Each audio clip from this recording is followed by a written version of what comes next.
बधाई, हरियाणा का आपने नाम रोशन किया है। अब दीपांशु जिंदल हमारे साथ जुड़ रहे हैं, जिनका 38वीं रैंक से उन्होंने परचम लहराया है। दीपांशु, बहुत स्वागत है आपका इंडिया न्यूज़ हरियाणा पर। आपने एक प्रेरणा दी है सबको, जो लोग इस वक्त आईएएस यूपीएससी की तैयारी कर रहे हैं, और आपने जो हरियाणा का नाम रोशन किया उसके लिए भी आपको बहुत बधाई दीपांशु। शुक्रिया जी, शुक्रिया। दीपांशु, जरा अपने जर्नी के बारे में बताइए आप, और किस तरह से आपकी ये जर्नी रही है। हमने सुना कि आपसे हमारे सहयोगी थोड़ी देर पहले बातचीत कर रहे थे, आप इस वक्त भी प्रशासनिक सेवाओं में हैं।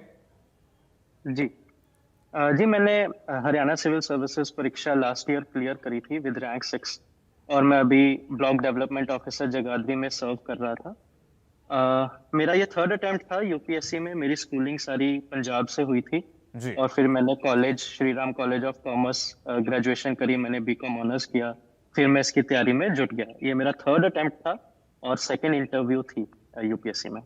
38वीं रैंक लाना बहुत कह सकते हैं कि दीपांशु की बहुत मेहनत लगती है इसमें, और बहुत बड़ी सफलता है।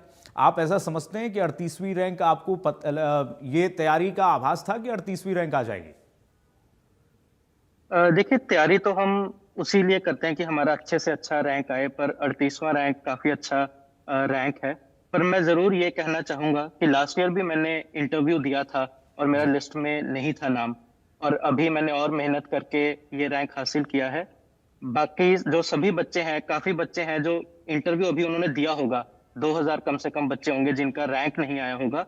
उनके लिए मैं यही बोलना चाहूंगा कि आप प्लीज जुटे रहिए, जो भी आपकी वीकनेसेस आप आइडेंटिफाई कर पाए, एनालाइज कीजिए, उन पे वर्क कीजिए, एंड डेफिनेटली जब समय आएगा ये आपको उपलब्धि जरूर हासिल होगी। दीपांशु, आपने कहा कि ये थर्ड अटेम्प्ट था आपका। जी 3 अटेम्प्ट देने में आपने क्या क्या महसूस किया? एक बहुत बड़ी और लंबी जर्नी से आप गुजरे हैं। तो इस जर्नी के प्रेरणा स्रोत आप किसको मानते हैं, और ये सतत जो प्रयास था वो कहाँ से आपको उसकी प्रेरणा मिली? जी, मेरे प्रेरणा स्रोत मेरे मदर फादर हैं। जी। मैं 18 इयर्स का था जब वो दे पास्ड अवे। तो उनकी जो वैल्यूज हैं, जो उन्होंने इतनी चीजें सिखाई, इतनी फाउंडेशन हमें तैयार करके दी, मैं हमेशा यही मानता हूँ कि मैंने उसको लिव अप टू करना है। जो उनकी लेगेसी थी उसको कैरी फॉरवर्ड करना है, और लोगों को सर्व करना है, उसको आगे बढ़ाना है, जो उन्होंने चीजें मेरे को सिखाई। और वही मैं बोलूंगा मेरा सबसे बड़ा प्रेरणा स्रोत रहे। मेरी सिस्टर हैं, उन्होंने काफी मेरे को सपोर्ट किया। मेरे ब्रदर इन लॉ हैं, तो फ्रेंड्स हैं, फैमिली है, टीचर्स हैं, ये सारे अपना इंस्पिरेशन, अपने अपने हिस्सेदारी सबकी जरूर है इस सक्सेस में। बिल्कुल दीपांशु, ऐसा माना जाता है कि यूपीएससी का जो परीक्षा है वो सरल है, लेकिन इसका सिलेबस बहुत अथाह समंदर है, ऐसा कहा जाता है। जो लोग तैयारी करते हैं ऐसा बताते हैं, लेकिन उनको आप क्या संदेश देंगे? कैसे पढ़ना चाहिए? क्या टिप्स देंगे आप? जी, मैं उनको ये बोलूंगा कि आप जी। एंड्स मींस रिवर्सल ना करें। जो ये सिलेबस है ये आपको प्रिपेयर करता है एडमिनिस्ट्रेशन के लिए। अभी मैं जैसे बीडीओ की जॉब में अभी सर्व कर रहा हूं, तो मैं देख रहा हूं कि कोई भी काम है, हर सेक्टर में हमें सोचना आना चाहिए क्या स्कीम्स हैं, कैसे चैलेंजेस हैं, कैसे इम्प्लीमेंटेशन करनी है। चाहे एजुकेशन हो, हेल्थ हो, इन्वायरमेंट हो, स्वच्छ भारत हो। तो ये जो सिलेबस है, आप इसको ऐसे ना देखें कि ये सिलेबस मैं कर लूंगा तो मैं आईएएस बन जाऊंगा।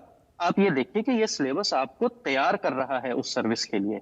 तो आप एंड जरूर ध्यान में रखें कि सर्व करने के लिए जरूरी है कि आपको ये सब चीजें आनी चाहिए।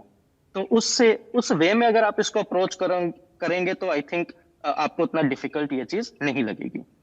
दीपांशु, आपका ऑप्शनल क्या था? मेरा कॉमर्स ऑप्शनल था। मेरी ग्रेजुएशन भी कॉमर्स में ही थी, Shri Ram college of commerce से, दिल्ली यूनिवर्सिटी से। यानी कि ऑप्शनल आप मानते हैं दीपांशु, जैसा कहते हैं कि बहुत मायने रखता है इस परीक्षा में? जी बिल्कुल, ऑप्शनल के आप देखिए 2 पेपर्स होते हैं 500 मार्क्स के टोटल, जी। और टोटल जीएस के 400 मार्क्स के होते हैं। तो डेफिनेटली इसका काफी बड़ा रोल है, और काफी स्कोरिंग भी होता है ऑप्शनल। तो इसमें ज्यादा आप, क्योंकि आपका डोमेन भी होता है ये ऑप्शनल, यूजुअली जो ग्रेजुएशन सब्जेक्ट होता है, तो इस पे ध्यान देना चाहिए विशेष। लिस्ट में आप आए या ना आए, ये बहुत हद तक ऑप्शनल डिसाइड करता है। लास्ट ईयर मेरे हर पड़ाव में अच्छे नंबर थे, प्री में, मेंस में, इंटरव्यू में भी बहुत अच्छे नंबर थे, पर ऑप्शनल में मेरा लास्ट टाइम लैकिंग था, जिस वजह से मैं लिस्ट में नहीं आया। तो मैं यही बोलना चाहूंगा कि ऑप्शनल पे आप ध्यान दें और उसको अच्छे से प्रैक्टिस करें। अच्छा दीपांशु, एक बात और मैं जानना चाहूंगा आपसे। जो लोग तैयारी कर रहे हैं, प्री की वो लोग तैयारी करें या मेंस की तैयारी करें? ऐसा कहा जाता है मेंस मेंस है, और जब मेंस की आप तैयारी करते हैं, प्री की तैयारी करते हैं, तो मेंस की तैयारी हो ही जाती है। जी, मैं अपने पर्सपेक्टिव से आपको बता देता हूँ कि तैयारी मैंने इंटीग्रेटेड ही की थी। ऐसा नहीं है कि इंटरव्यू में आपको फैक्चुअल नहीं पूछेंगे, सिर्फ एनालिटिकल पूछेंगे। जी। मेंस में आपको फैक्ट्स लिखने होते हैं, हाँ। प्री में ऑब्जेक्टिव टाइप क्वेश्चन होते हैं, बस उसका तरीका बदल जाता है। प्री में आपको वो ऑप्शन वाइज क्वेश्चन देंगे, एमसीक्यू टाइप। मेंस में आपको उसको एक्सप्लेन करके लिखना है। इंटरव्यू में आपको ऑन द स्पॉट आपकी पर्सनैलिटी जज होगी। तो ये मैं तो यही मानता हूं कि तैयारी टोटल इंटीग्रेटिव होती है। हाँ, पेपर से थोड़ा टाइम पहले, लेट से 1 महीना पहले, आप फुली उस चीज पे फोकस कर लें। जैसे प्री अभी आएगा, आई थिंक मई 25 के अराउंड है प्री। तो बच्चे अप्रैल से इसका प्री का बिल्कुल फोकस्ड एमसीक्यू टाइप तैयारी करना शुरू कर दें। जी। तब तक जो सिलेबस है, देखिए सिलेबस डिफरेंट नहीं है, कुछ एक चीजें हैं जो डिफरेंट हैं, वो मेंस के टाइम पे हो जाएंगी कवर। बट लार्जली जो जनरल स्टडीज है वो इंटीग्रेटेड ही तैयारी करनी चाहिए। दीपांशु, एक संदेश जो आप देना चाहेंगे हमारे माध्यम से उन लोगों को, उन बच्चों को जो लंबे समय से तैयारी कर रहे हैं और सतत लगे हुए हैं? जी, आपके चैनल के माध्यम से मैं ये बताना चाहूंगा बच्चों को कि जो अभी शुरुआती अटेम्प्ट्स में हैं बच्चे, वो पूरी लगन से अपना अटेम्प्ट दें और बिल्कुल भी डर ना रखें कि नहीं होगा तो क्या होगा। आप अपनी मेहनत करते रहें, जरूर सफलता आपको मिलेगी। और आपके चैनल के माध्यम से मैं जो बच्चे लेटर स्टेजेस में हैं, मान लीजिए 4th 5th 6th अटेम्प्ट वाले बच्चे हैं, जी। मैं उनको जरूर बोलूंगा कि आप देखिए, सर्विस करने के लिए बहुत सारे एवेन्यूज हैं। स्टेट सर्विसेज भी आपको बहुत अच्छा एक स्कोप देती है। मैं बोलूंगा कि आप एक प्लान बी नहीं, बट आप एक ये कहिए कि अगर मान लीजिए यूपीएससी में नहीं होता तो आप सर्विस तो नहीं छोड़ देंगे ना नेशन को, जो आपने करनी है। तो उसके लिए स्टेट सर्विसेज एक अच्छा ऑप्शन है। स्कोप उतना ही है, स्केल है काफी अच्छा इसमें। तो आप इसको जरूर कंसीडर करें, और ये आपको प्रैक्टिकल नॉलेज भी काफी देगा। अभी जो वीडियो की जॉब में जो मैंने सारी चीजें सीखी हैं, जी। इन्होंने मेरे को बहुत हेल्प किया, इंटरव्यू में भी और मेंस पेपर में भी।